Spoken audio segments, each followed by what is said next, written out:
सीतामढ़ी बिहार से किशोरी शरण जी महाराज। हाँ, दंडोत महाराज, दंडोत। राधा राधा। श्री महाराज जी, कुछ संतों का कहना है कि नाम जब व्याकुलता के साथ होना चाहिए, तो वो व्याकुलता कैसे प्राप्त हो? ये नाम जप ही व्याकुलता पैदा कर देता है। नाम जप ही व्याकुलता पे जय हम पहले जपते हैं नाम तो हमारे हृदय में पहले जलन होती है। ये अनुभव की बातें हैं। जब हम नाम शुरू करते हैं जपना तो मन विषयों में भागता और हृदय में जलन होती है। वही जलन पाप प्रवृत्ति का नाश करती। पापों का तो नाश ऐसे ही हो जाता है। हंसी खेल में नाम उच्चारण करे तो पाप नष्ट हो। जब हम नाम जप करते हैं, हृदय में विषयाकर्षण है और हम अधर्म युक्त विषय नहीं भोगते हैं, हृदय जलता है, तो उस ताप में हमारी पाप प्रवृत्ति नाश होती है।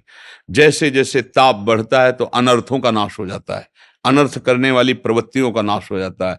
अब धीरे धीरे नाम में एक रुचि प्रकट होती है।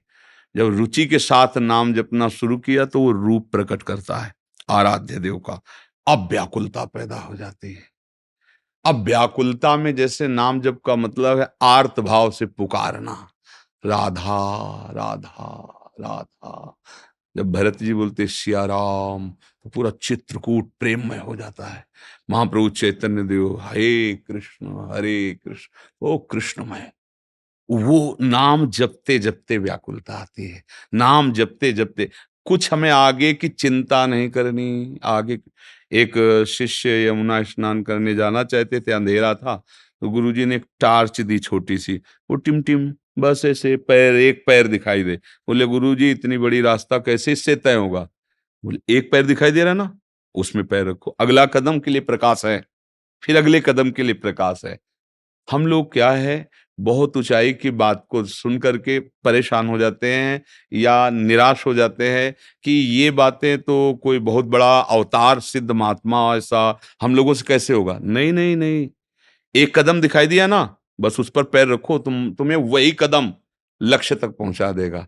राधा राधा जो गुरुजी ने नाम दिया है ना, जैसे भाव कुभाव अनख आलस हो। अभी हमें ये नहीं देखना कि व्याकुलता पुरो, वो आगे खुद पैदा कर देगा। व्याकुलता कहीं बाजार में तो मिलती नहीं है ना, ये व्याकुलता तो नाम ही देगा ना। जैसे जैसे नाम जपते जाते हैं, हृदय निर्मल हो जाता है, निष्पाप होने लगता है, तब अपने प्यारे की भावनामयी झलक आने लगती है। ये वही उपासक जानता है जो जप करता है। भावना अब उसको अब तो जिया नहीं जा रहा उसके बिना। अब वो पुकार होती है। अब उसका जप नहीं हो रहा, अब वो पुकार रहा है। कभी आंसू चल रहे हैं, कभी विकलता हो रही, कभी शांत बैठा, अब किससे अपने दिल की बात कहे। हर समय बस वो व्याकुलता ही व्याकुलता उसके अंतर्दाव लगी रहे। धुआं न प्रगटे कोय, कह जाने दिल आपनो, या जा सिर बीती हो। बिरह कमंडल कर लिए बैरागी दो नयन, मांगत दर्श मधुकरी, छके रहत दिन। ना काहू सो बोलिबो, ना कोई व्यवहार, बस अपनी कुंवरी किशोरी को जियत निहार निहार। बस उसको और कुछ सुआ। पर ये स्थिति है, स्थिति ये भजन से ही आई है। सदगुरु के चरणों का आश्रय लेकर भागवती की उपासना के अनुसार धर्माचरण करते हुए जब हम नाम जप करते हैं तो नाम हमें भूमिकाओं में पहुंचाता चला जाता है। अब व्याकुलता और रोते हुए नाम पुकारने का मतलब बस भगवत साक्षात्कार होने वाला है।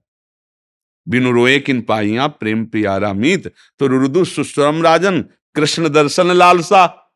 तो तासा महावीर भूत छोरी समय मान मुखाम्बुजा, पीताम्बर धरा सृगवी साक्षान मनमत मनमता।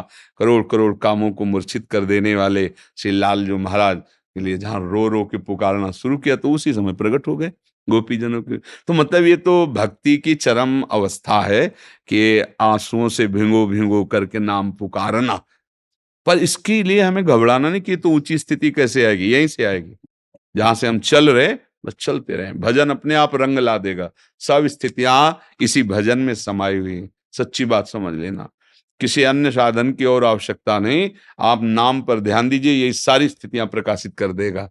गोस्वामी तुलसीदास जी कहते हैं कि भगवान शंकर को साक्षी करके कहता हूं, मेरी जीभ गल जाए जो मैं एक भी अक्षर कुछ मिथ्या बोलूं। ये रा और माँ, ये दो मेरे माई बाप है, इन्हीं से जो कुछ प्राप्त है मुझे इसी से प्राप्त है। दो अक्षर, जो कुछ प्राप्त है मुझे इसी से प्राप्त है। बिल्कुल पक्की बात समझो। जिसकी बात ये समझ में आ गई कि नाम से सब कुछ, तो लोक परलोक जो चाहोगे सब स्थितियां आ जाएंगी, चाहे भागवती की स्थिति, चाहे लौकिक की स्थिति, सब नाम, बस इतना नाम जप करो कि पहले तुम्हारे पाप नष्ट हो जाएं। पूर्व पाप जो किए हैं, वो जो तुम्हें दुख देने वाले, पहले नाम उनको मिटाता है। इसीलिए जल्दी समझ में नहीं आता, बोले हम तो 4 महीने से जप कर रहे हैं लेकिन कोई हमें लाभ नहीं मिला। लाभ, ये तो अमोघ सच्चिदानंद में प्रभु का नाम है, बिना लाभ किए रह ही नहीं सकता। पर लाभ किया है, तुम अज्ञानी जीव, तुम्हें पीछे का, तुम चाहते हो वर्तमान में भोग मिले, यही लाभ है। नहीं नहीं, वो अपना तुम्हारे चाहने से नहीं, दवा अपना काम अपने हिसाब से करती है। तो नाम जो है ये भवरोग की अचूक औषधि है। पहले तुम्हारे पापों का, अनर्थों का नाश करेगी, धीरे धीरे रुचि पैदा होगी, नाम गाने सदा रुचि, और फिर आ जाएगी व्याकुलता। और जब व्याकुलता आई, लालसा आई, तो भगवत प्राप्ति हो गई। उसे लालसा आना दुर्लभ है, भगवत प्राप्ति दुर्लभ नहीं।